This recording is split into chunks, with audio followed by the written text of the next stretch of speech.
Welcome to my channel. आज की इस वीडियो में मैं आपको गैलेक्सी बड्स लाइव की अनबॉक्सिंग करने जा रहा हूँ।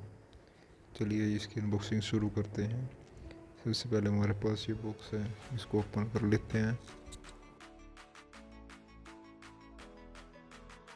अब इसमें हमें दो कंपार्टमेंट मिलेंगे। एक में हमारे गैलेक्सी बड्स लाइव है और दूसरे में हमारी डाटा केबल है और दो ईयर टिप्स भी हैं। चलिए इनको साइड में रखते हैं और अपने गैलेक्सी बड्स लाइव को देखते हैं। इसके बॉक्स में हमें कुछ पेपर वर्क्स भी दिखाई देते हैं। चलिए इसको भी साइड में रखते हैं। और ये रहे हमारे गैलेक्सी बड्स लाइव, जो कि मुझे केवल 38 रुपये में पड़े हैं।